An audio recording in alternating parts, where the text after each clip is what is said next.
Are stablecoins included in the recent US crypto regulations? Have you been wondering about the role of stablecoins in the latest United States cryptocurrency regulations? You're not alone. Let's break down what is happening in this space. Yes, stablecoins are indeed included in the recent regulations through the Genius Act. This is a significant piece of legislation that specifically targets stablecoins for the first time at the federal level. The Genius Act sets up a clear framework for how stablecoin issuers must operate. Under this law, stablecoin issuers are required to be insured depository institutions, like banks or credit unions, or federally licensed non-bank financial institutions. This means they must have approval from regulators to operate. One of the key requirements is that these issuers must hold reserves equal to 100% of the stablecoins they issue. These reserves need to be backed by safe assets, such as physical currency or United States Treasury bills. This rule is designed to help ensure that stablecoins maintain their value and are fully backed. The Genius Act also includes provisions for anti-money laundering and combating the financing of terrorism regulations. This adds an extra layer of consumer protection and helps maintain the integrity of the financial system. When it comes to oversight, stablecoin issuers that are affiliated with banks or credit unions are supervised by their primary federal banking regulators. Non-bank issuers fall under the Office of the Controller of the Currency.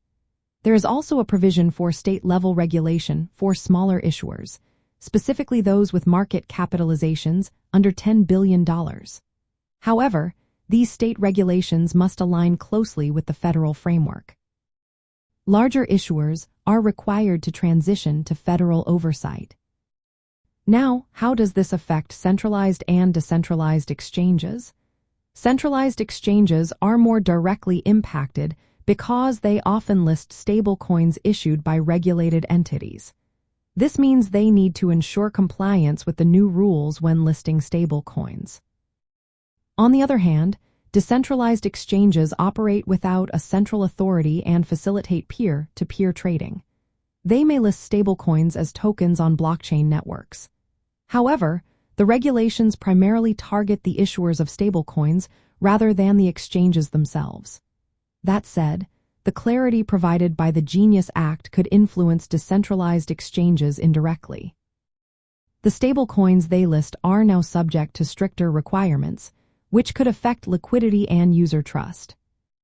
In terms of fees and order types, while the Genius Act does not specifically regulate exchange fees or order types, the regulated stablecoins provide a more stable medium of exchange.